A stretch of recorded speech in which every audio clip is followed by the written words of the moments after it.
There we are. Well, hello everybody. Oh, we got the two cameras. I will use both this time. We'll try to remember. If not, then I'll just flip them over. Yeah, there we go. There we go. Well, hey everybody. I forget. Oh, we're looking at this camera, right? There we go. Right? Yes. Okay. Yes. Hello. Hey everybody, and welcome into episode 6. A little confusing, episode 6 of In the Zone, but week 7 of high school football here in West Virginia. Zach, we are way more than halfway through now. Mm-hmm. We only have about 4 weeks left of the regular season. Yeah. So who before we get in, to the nitty gritty of all the teams, who's maybe a couple teams that have really surprised you? Put me on the spot here. I know. Hit him with the hard questions, the hard-hitting questions off the top. Kind of a surprise. I guess I would say Scott.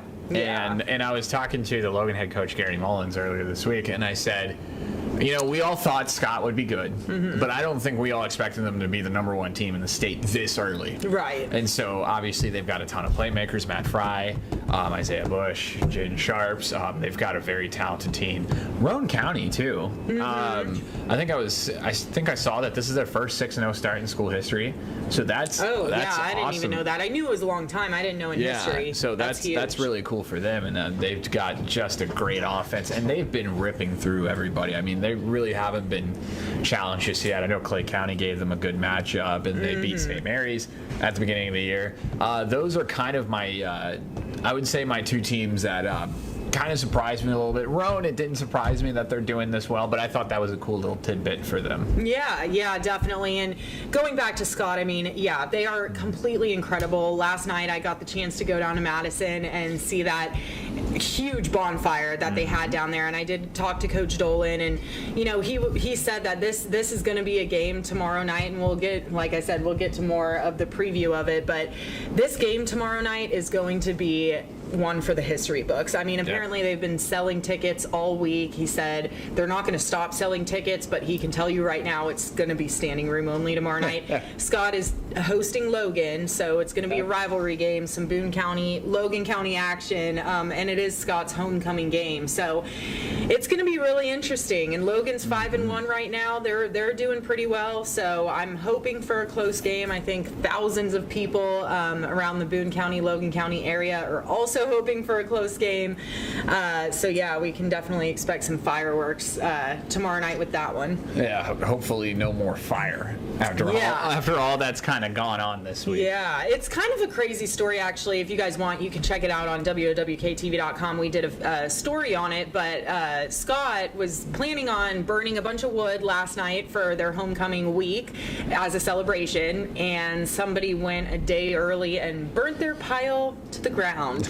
So yesterday, all day, the community of Madison, people just kept coming out all day long, bringing wood plate pallets, and all this stuff, and they piled it up, and the kids were saying, I mean, it was 3 times the size of the original one. Burning Man down in West Virginia. Oh, yeah, and let me tell you, it was hot. It got hot. I don't think people expected that it would get that hot, but when it started engulfing in flames, I have a video, everybody started moving, and I saw, I'm pretty sure he was the principal down there at Scott, but he was like, I gotta go, this is crazy. But yeah, it was just such a good time last night. All the community came out to cheer on their Skyhawks and celebrate them, and I'm expecting a really good game tomorrow night. And another fun fact, Scott's defense has not allowed more than 20 points in a game. And another fun fact, the team that's scored the most points this year on them, Sissonville. So, you didn't expect that. Yeah, not at all. Yeah, but I really think... I think this will be a good one. I hope it's close, but a part of me also thinks that Scott's going to win.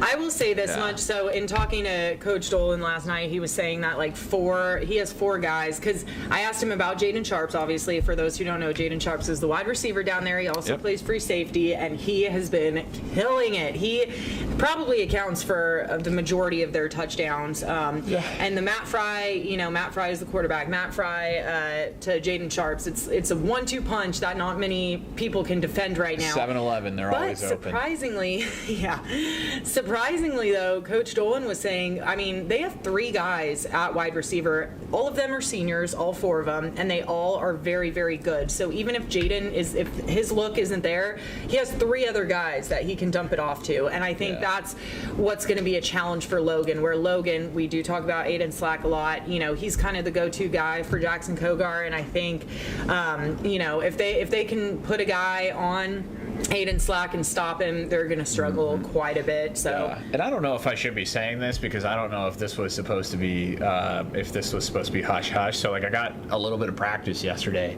Aiden Slack was lining up at quarterback for some little plays. Interesting. He was throwing some passes, so I don't know if we'll see that. But, interesting. Maybe some trickery. And I don't know if they've done that in the past because we personally have not been to their games just yet. So I don't know if that's adding anything. But I just thought it was a cool little ripple. Yeah, definitely. So definitely something to look out for. But so homecoming night in Scott. Scott is probably the favorite for this one. Yeah. What do you think the score prediction? Let's do a score prediction since this one is our game of the week, by the way. You know, I feel like this is going to be a lot like how they faced Chapmanville earlier this year, where it looked like they were going to run away with it, but Chapmanville kept hanging in there, and then Scott rolled in the fourth quarter and ended up being about a 10-point win. I think it'll be a close game, and I think it'll be a good game, but I think like maybe a late touchdown makes this a 14-point game or a 7-point game. I don't know. I don't think this is going to be a blowout, but I don't think it's going to go down to the wire either. Yeah, I agree with you there. I think Scott will probably have a pretty comfortable lead for the majority of the game, but you know, it's just going to be a great community event. I'm really jealous. Zach is going down there, so if you see Zach out there in Boone County, come by and say hi. Yeah. Well, you're going to enjoy kicking some field goals tomorrow. Yes. So kind of going off of that, we also have Poca at Winfield tomorrow night, and that's where I will be. We did enter a new partnership with Walker Chrysler out in Hurricane. Shout out Walker Chrysler in Hurricane. They're doing a new thing every Friday night at a different high school in Putnam County, where they're going to donate a truck and kids can try to kick a football into the bed of the truck. If the football stays in the bed of the truck, they win the truck. Dang. So I know, talk about like some high school kid kicking that and getting a free truck. Like, I mean, they should let us do that because you've been talking about how you've wanted a truck for so long, and I could use a truck. I can't afford the gas on it, but I could use a nice little truck. Yeah, seriously, right? So yeah, tomorrow night I will be out in Winfield as they host Poca, and we'll have our first truck kicking event. So everybody come out, try to kick a ball into a truck. It'll be a good time. But as for the game itself, so Winfield, as we know, is doing really well. They're in the top 5 of the Class AA right now. They're 4-1. We do have highlights of this one. Didn't forget, almost did. But they are 4-1 right now. Poca is kind of on the complete flip side of that. They are 1-5. They did beat Mingo 2 weeks ago, 41-7. It was kind of a blowout game, and it was their only win. And then they lost last week to Sissonville, 33-7. And we've talked about Sissonville. This is last year's highlights, by the way. Yeah, this is last year in the pouring down rain. Most miserable game of my life. Yeah, and Zach and I were actually interviewing Toby Payne recently over there, and he remembers that game. We'll say that much. Yeah, it wasn't very good. Yeah. But it's so funny, like so that was our game of the week last year. Poca hosting Winfield, and that one ended up being a really good game outside of the rain. It was really close. Yeah. And I think it got delayed by lightning, and then they ended up playing like really late into the night. This is entirely different than what happened last year. 1 year later, 2 completely different teams. Yeah, and so Winfield, they're looking like one of the best teams in all of AA, and whereas Poca, they've been struggling. They got the win over Mingo. Yeah, especially when this is such a big rivalry too. It's kind of a rivalry week. Like we've got 2 heated rivalry matchups right off the top too that we're both going at. But I think mine is going to be a little bit more fun because I think mine's going to be a little bit more close. I think Winfield wins very handily. Yeah, I honestly think too that Coach Eddie Smolder will probably pull out some of his starting guys. It'll get to kind of that point. That's what I'm kind of predicting. Just because, Poca's just struggled. Like I said, they lost to Sissonville 33-7. We know Sissonville is struggling as well this season. So good for Sissonville to get that win. Oh yeah, totally. But I do think it's not going to be very close. But hey, come out, kick a football into a truck bed. Yeah. That'll make it fun, right? Mm-hmm. All right, so obviously I think we both have Winfield winning that one, right? Yeah. Okay, moving on, we have Princeton and Hurricane. So Princeton right now is number 11 in Class AAA. We did have, by the way, we post every Tuesday, we post the new list of the rankings on our website, WOWKTV.com. So head there, hit the sports tab, and every week you can check out the updated rankings. So Princeton, we kind of predicted they were going to be at the top of Class AAA. Yeah. They are still ranked number 11 right now, and Hurricane sits at 6. So they really haven't played anyone yet. Like they're 3-1. The teams they've beaten: Lincoln County, Bluefield, and Oak Hill. So this will be their biggest test yet, and probably their biggest test this season because they don't have the hard schedule. And I was looking at their schedule earlier today just to kind of see who they played. Yeah. And the loss that strikes me, Lord. How do you say? Yeah, it's the Virginia school. Lord Bonitant. Lord Bonitant. I don't even know. Yeah, their only loss did come to that Virginia team. Yeah. So I don't know anything about this team, Daleville, Virginia. I mean, they're a 4-1 team. I think Princeton's a good team for like what we've seen. Yeah. I mean, they've been beating up everybody.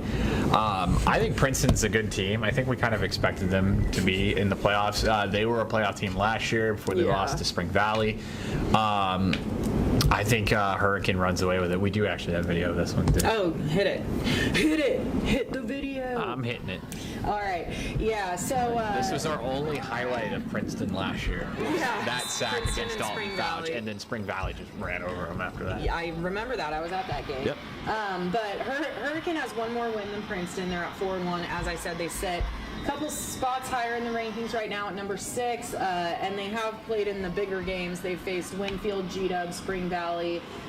They did lose to Spring Valley, but they beat G-Dub and Winfield. So, and that Winfield Hurricane game, I mean, that was week 1. So it's kind of hard to tell teams like how they're going to do, obviously, after the first game. But Hurricane beat them pretty bad.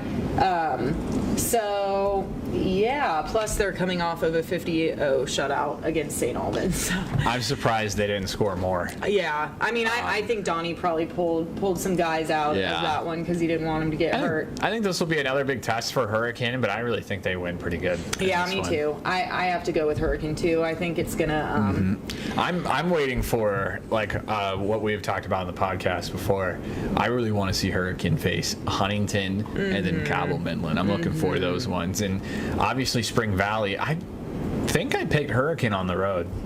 I got that one wrong, but it was a really, really good game, and I think that's what we're going to see from some of the best teams in AAA. But Hurricane is a really good team this year. Yeah, I definitely agree. And we also actually saw Mondrell Dean out there visiting Virginia Tech when we were out there for the Black Diamond. He might not go back there. The way that they're playing this year, I don't think he's going to go back. Yeah, I don't know. All right, so up next we have Clay at Nitro. Now, Clay is 4-1 and sitting at number 8 in Class AA. The Panthers did have a bye last week, so they're coming off of a bye week. Nitro is 2-4. They lost last week to Logan 17-6. That kind of surprises me. They played a lot better on defense than we thought. Yeah, I mean, Logan, they've always kind of been a tough team to beat, and they do have guys that have been playing together for a long time. Like, that's the other thing. Jackson Kogar, Aiden Slack, and Garrett Williamson especially, like those three have been playing football, baseball, basketball together for years. So it makes sense that they're going to have a strong team no matter what. Nitro, that just surprised me. And the thing that's going to be tricky is Clay is averaging like 30 to 40 points a game, where Nitro can't really get above like 25. So yeah, that one's going to be. There's still some growing pains there. They've lost 4 in a row now at this point.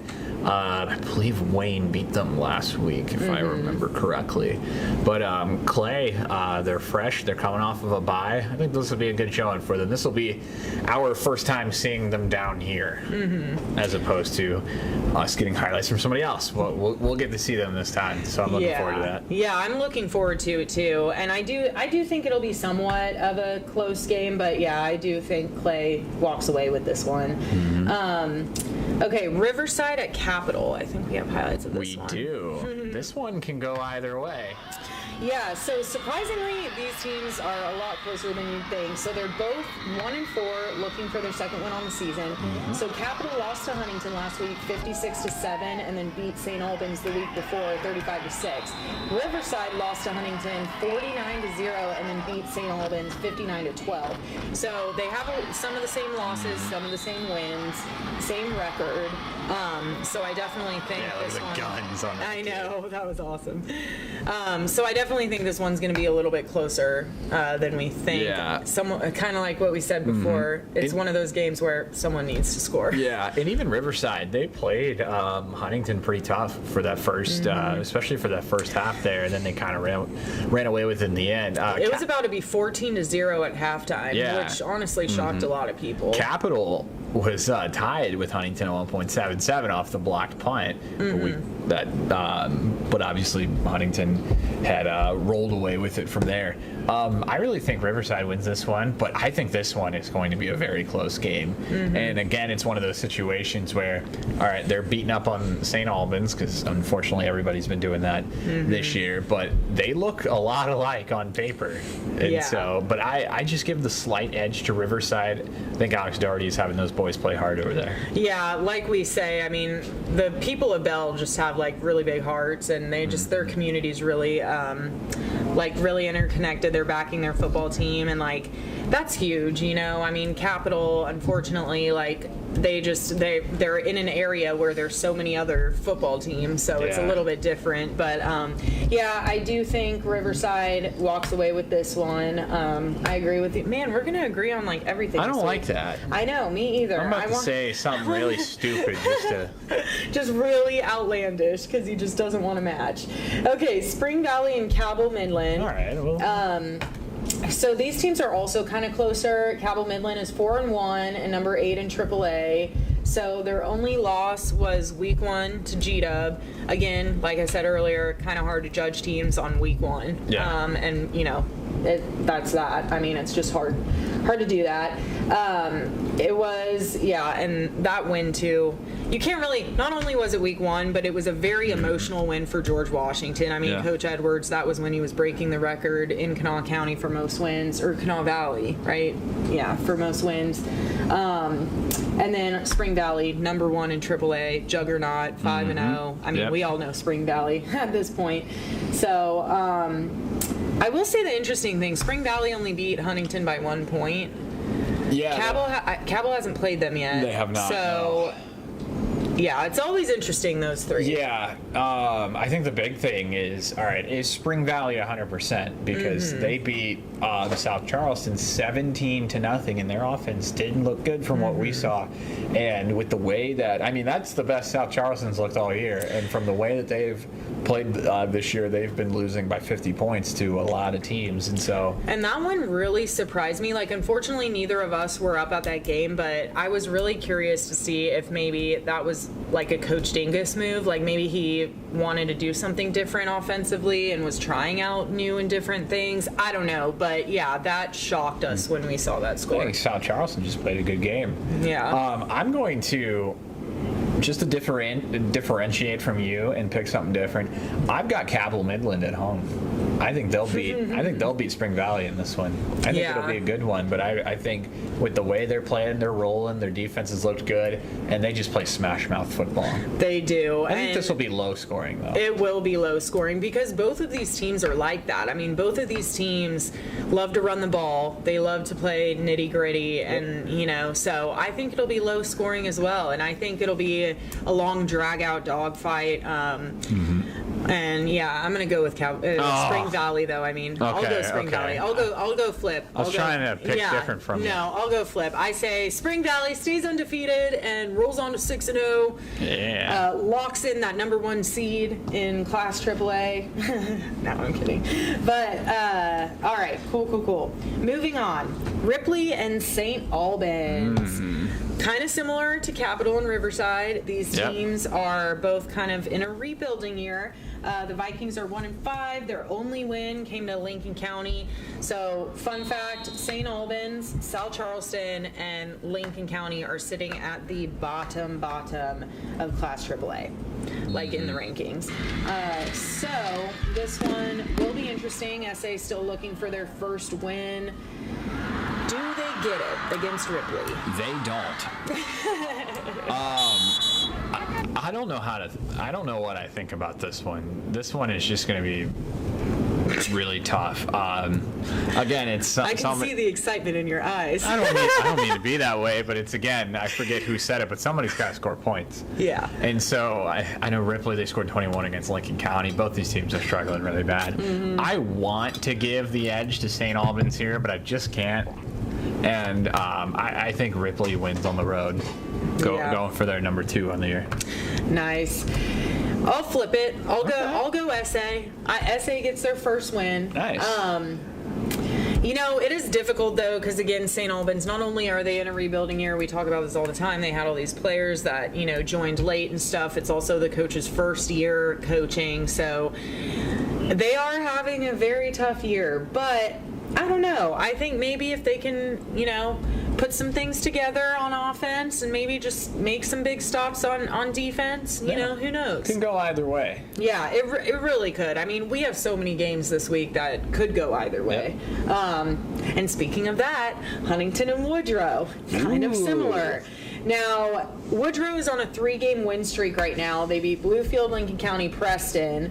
But this will be probably the biggest test for Woodrow because like all season, because after this game they play Princeton, Oak Hill, and G-Dub, which, I mean, Princeton might be a little tricky, but I definitely think Huntington will be their biggest test this season. So I'm assuming that coach up in Beckley is probably getting his guys together like, hey guys, come here, like this is going to be our biggest game of the season, that type of talk. That's what I imagine, at least.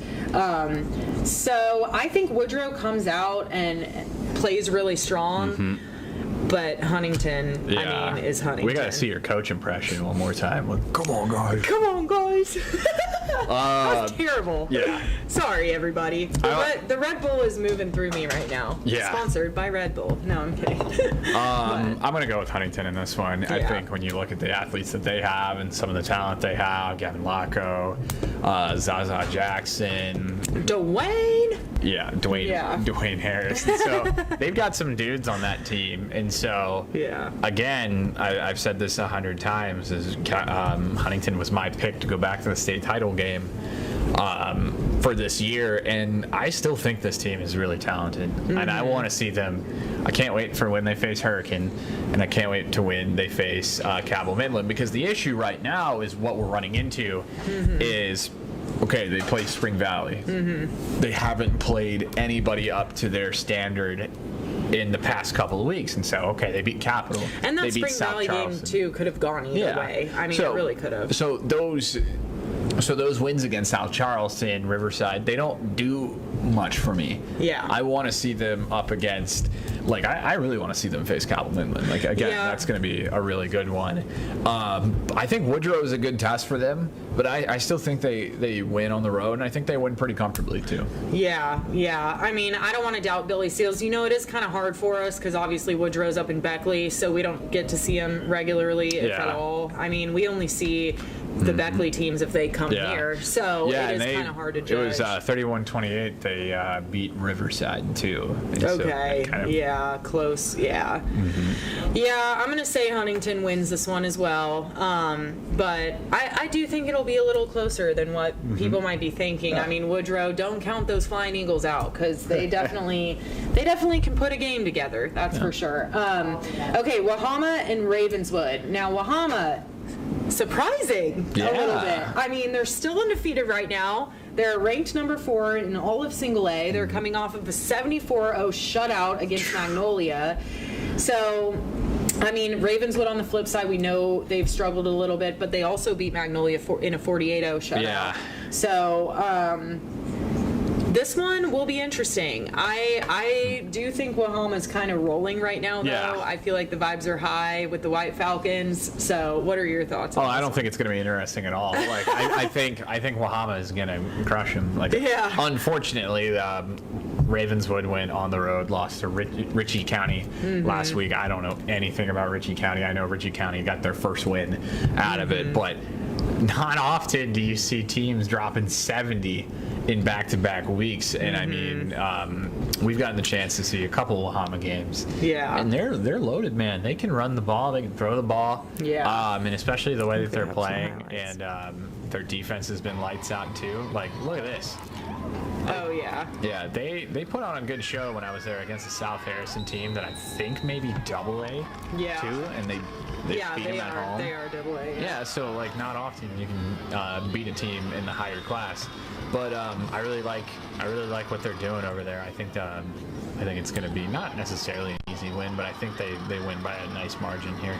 Yeah, I agree. I think Wahama does win this one. Like I said, I just think the vibes are high right now. I mean, they're rolling. They want to break the top three rankings. So I say they do it after a win over Ravenswood. We have some good teams, and I know last year we didn't have a ton of Class A teams make the playoffs, but we've got the chance to have Wahama, Van, and Tug, and I'm probably missing out on some other ones, but we've got the chance to have some 3 teams not only make it, but possibly get some home games in there. Yeah, and that would be awesome. Man, too. Yeah, I'm pretty sure last year we didn't have a single area team in the Single A playoff, so that would be awesome. Okay, up next, South Charleston and Parkersburg. Parkersburg needs a big win this week against South Charleston, a statement win that will turn the vibes around in that program. They're on a 3-game losing streak right now. They lost to Park South, they lost to Cabell Midland, and then G-Dub. The vibes are low with Parkersburg, and it stinks because it's Matt Kimes' first year as head coach. He's really trying to build it up. They started strong. I mean, they started, on a win streak, and then 3 losses in a row. So they're playing South Charleston. We've talked a lot about South Charleston and how they are in a rebuilding year and everything. So I think Park, in order to get the vibes back up, get their guys excited again, they need to come out and put it kind of a beat down on the Black Eagles. Yeah, and I think they do that. But what I'm really hoping that South Charleston and these kids over there, and obviously this has been probably the toughest year for South Charleston football in a very long time. I mean, that roster got gutted as far as like some of their best players. I mean, you're talking about a all-state, possibly quarterback, running back, wide receiver, and then also your running back being your middle linebacker gone in the blink of an eye, and also with seniors over there. So that roster is way different than what it is last year. But I hope that these kids that are playing right now, they use that Spring Valley game as kind of a motivation that clearly they're not there and they're not close to being where they want to. But when you're facing the number 1 team in the state, and everyone thinks that you're going to lose by 50, and your defense plays such inspired football and stunts one of the best offenses in all of the state. Like, I hope they kind of take that and use that as some motivation to be like, okay, we can, if we're hanging in there It was like 7-0. Spring Valley at half. Yeah. Yeah, and if you're hanging in there with the top team in the entire state, it might even be at the end of the third quarter. I think it was 7-0. And so if they're hanging there with the best team in the state, they can hang in there with Parkersburg. They can hang in there with all these teams. And so I really hope they kind of use that and spur something. Like, I don't expect them to win this game, but I hope that instead of losing 55-0, that they start playing a little bit better. And I think hopefully that Spring Valley game was kind of the precursor to that. I still think Parkersburg wins, though. Yeah. I mean, Park, like I said, I think they... Like, I do agree with everything you're saying, and if you're a South Charleston fan, you know, you're on that side of it, like, okay, take that Spring Valley loss and run with that, you know, and feel confident that you guys can stop it when you want to. But Parkersburg, on the flip side, they're just below 500 right now, and after this game they face Huntington and then I think like Musselman, but then Spring Valley. So they're gonna have a very hard schedule. Park has a very hard schedule this season, so that's why I'm saying I think they just need a big win just for those guys to kind of get the morale boosted back up over there. So I do say Park wins that one. Man Hillbillies. Like I said, guys, I said it last week. I'm so excited for Man. I'm so pumped. Those Hillbillies are rolling right now, and I could not be more proud. They're 5-1. Their only loss was to Logan in week 1. And again, hard to judge a team off of a week 1 loss. Since then, they've been running the table, beating teams by 20 and 30 points. Shady, on the flip side, is 2-4. They lost to Tug Nicholas and lost in a 68-0 shutout to Independence, which we know Independence is pretty big, but 68-0, that's a lot. So, who do you have in this one? I've got Man. I mean, that's kind of easy for us to say that. Yeah. I think it's so funny. Like, we try to cover as much schools as we can. I think the Man Hillbillies have gotten the most coverage that they've ever had in the past 2 years here, and I wonder why. No, but like there's a good reason why we keep covering Man. It's because they've been consistent. Like, I mean, look at what they've done in basketball. State championship. I think they were the 1 seed in the tournament last year. Then they faced a Greater Beckley school that should not have been the 8. No.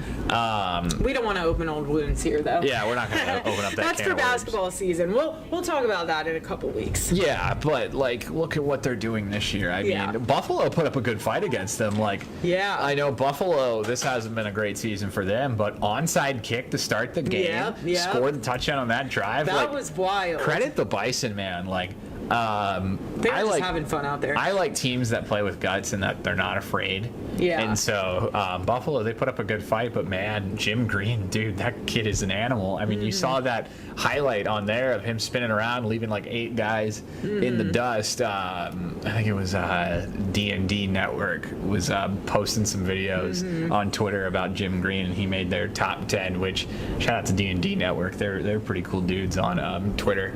But I like what Man's doing this year. I think they continue to roll. I want to see them face Van, and I want them against Tug. Like, I'm waiting for these. I'm waiting for my Class A dream matchups to happen. Like, we're gonna get down to Van. Yeah. And I mean, one day we'll get a Tug game in there. Yeah. But like, there are some good Class A teams we have around here. Yeah, definitely. I'm super excited for the Billies. I say they roll over Shady and just keep it going. That would be 6 wins in a row, so let's do it. Speaking of Buffalo, so Buffalo is going to face Tyler. Now, as we mentioned, lost to Man, lost to Roan the week before that. Tyler, on the flip side, 3-2 with losses to Cameron and Doddridge. Tyler is ranked a lot higher than Buffalo, even though they have similar records. I think it's just the schedule, the schedule difficulty. Yeah. Buffalo, as we've said before, I mean, they are kind of struggling this season. Yeah. We don't know. I don't know if you have done a lot of research on Tyler. I don't know a whole lot about Tyler. They're kind of out of our coverage area. So the only thing I know about Tyler is that I shared a womb with him. Oh my gosh, his twin brother's named Tyler. Everybody. I don't know anything about Tyler. Tyler And yes, he's a consolidated. twin, Yes. which is crazy. Yeah. Well, that means there's more than one of me, which is bad news. Bad news for the world in Cassidy. I mean, I don't know anything about Tyler. Yeah. I 3-2. They lost Doddridge. Doddridge is a good football program over Right. there. That's up in Tyler. Mm-hmm. All right, I'll go with them over Buffalo. Yeah. But like I'm not gonna act like I know anything about them. Okay, so that about wraps up. We have a lot of teams on buys this week. I We was talking do, to and you that earlier. stretches to college football too. Yeah, I was gonna say. So we don't have any college football this weekend in our state. So WVU is off this weekend. Yep. They will face Baylor next Thursday, so a week from today, and then Marshall is also off this weekend and will face Louisiana on Wednesday. So for whatever reason, our West Virginia teams are loving to play the Southeast, Texas, Louisiana teams next week. Well, I guess Baylor's in Waco, so not really Yeah. Southeast, but Texas, Louisiana. I just feel so bad for WVU. This will be their third Thursday night game on the road. Yeah. That's not fair. Like, that really isn't. Like, you could... I get the whole, like, okay, you wanna have the backyard brawl on Thursday night at 7, Right. and everyone's watching, and it did get great viewership, and a lot of people were really excited about it. I get that. The Virginia Tech game, Black Diamond Trophy again on ESPN. Okay, people are gonna watch that. It's a rivalry game. Why does this one against Baylor need to be on a Thursday? Yeah. Like, I and don't know. I'm not a WVU fan, but like I sympathize. Like multiple, like not only just 1 or 2 Thursday night games, but 3, and you're on the road for all 3 of them. Yeah. That's brutal. I don't really know who Neil Brown made mad in that commissioner's office, but Yeah, that is not fun. I will say the only saving grace, I guess, is you don't have a long waiting period. Yeah. Like I know right now for us with Marshall, it's a little like it's a mini bye week, so you go 10 days without really having much to talk about. Yeah. And so, that part kind of stinks. So that's the only saving grace I can think of is, well, you're playing once a week every week, and it's 7 days in between every game. Yeah. So, and an added college football flair for the Amanda Barons of the world. It's homecoming at Ohio. there we go. They're honoring their old head coach, and they're wearing some throwback uniforms. They've got the paw print on their helmet. I don't really. Nuh-uh, come here real quick. Tell us about it. Come on the podcast. I don't even remember who they're Here, playing. come stand between us. All right, guys. Read the official text from my aunt. Oh, you're good. Because You're I good. love, I mean, the tech Yes. it's cute, right? Thank you for having me. Of course. Okay, so let me find because he gifted it to the school. Oh, it's Akron this week. The Zips. Yeah. Yeah. Zips. So they'll win. where's our camera? So this is the I camera. don't want That's to be our- looking at anything. Yeah. Oh, we're So, good. anyways, in the 70s, my aunt and uncle went to Ohio University. That's where they met. Like we're all Bobcats in my family. So my uncle drew the paw, and he gifted it to the university. Nice. It was- No yeah. way. And so I said to my aunt, I said, could you please write me a little bit of that history so I can tell everybody about it? And she said, I'm happy to do so. There is an account in a very old OU sports media book. When we get back, they're coming for homecoming. I'll scan it. It has the dates, etc. But I know it was before Andy was born, my cousin, so before 1981. So No way. And when I was at OU, they had on the napkins they had the attack cat picture, or they had the paw print, and then they switched to attack the cat. cat. So it was Yeah. kind of like I was a little sad as I saw the paw print napkins dwindling out. But anyways, that's my Uncle Bob. No And- way. Yep, and he's So are nice. you going to be going, meeting up I'm with gonna the fam? I'm gonna stop up and say hello. I think that's my Nice. plan. Yeah, so it's so cool though. They'll that's win that so one, fun. hopefully. I hope so. Yeah. And Anna Frank and we're best friends or something like that. Yeah. There you go. But it's just really cool. So anyways, and my Aunt Bob, Uncle Bob, and Aunt Martha have been to every homecoming for 56 years or something like that, Nice. except for one COVID year. Oh my gosh, that is so incredible. Oh my Yeah. gosh, Thanks for yeah, having me. no, Bye, everybody. that's incredible. That is so awesome. Yeah. See, well, I'm glad you brought that up. Yeah, Got and- a little factoid about the paw print. And an added flair, KJ Martin plays in that game. Yes. He had an interception last week. Yeah, shout out KJ, man. Carey, I'm so proud of you, bud. Mm-hmm. He got an interception last week. His brother got a sack in the Notre Dame game. They're just killing it right now in college football. I'm loving it. We love it when our local kids do well. Well, I mean, is there anything else you want to add? since we kind of have a lot of bye week, a lot of teams on a bye week this week, we don't have a whole lot else to talk about. I'm excited for Friday. I'm looking forward to Scott and Logan. I think this will be, hopefully no fights, but I think this will be a really good one. Yeah, everybody please be safe if you're going down there to that game. I did last night. I mean, everybody was talking about how many people are going to be down there. I'm pretty sure like Logan County Police and Fire will be there as well as Boone County, just because they're planning for a very, very big crowd. Coach Dolan even told me that he's going to have a bunch of previous players coming back. Like there's an entire team from like 2009, a Scott team that's coming. So it's going to be crazy. You'll have to park all the way down to 119, all the way to Chapmanville. Yeah. Get a spot at this game. Yeah, definitely practice patience and just like be nice down there because, it's going to be crazy. And then, like I said, I'll be at Winfield. We have that new partnership with Chrysler Walker out in Hurricane where we're going to kick some footballs into some truck beds and maybe I'll win a truck. Hopefully that's not a conflict of interest because I would love a truck. All right, guys. Well, that about wraps up episode 6 of In the Zone. We'll have it up on YouTube and on Apple and Spotify podcasts by tomorrow morning. So make sure to listen on your way into work as we previewed all the games. And we'll see you guys tomorrow night out on a gridiron somewhere. Somewhere In the area. Yeah. And make sure to tune in tomorrow night at 11:10 for Friday Night Sports Zone. Per usual. Dun dun dun dun.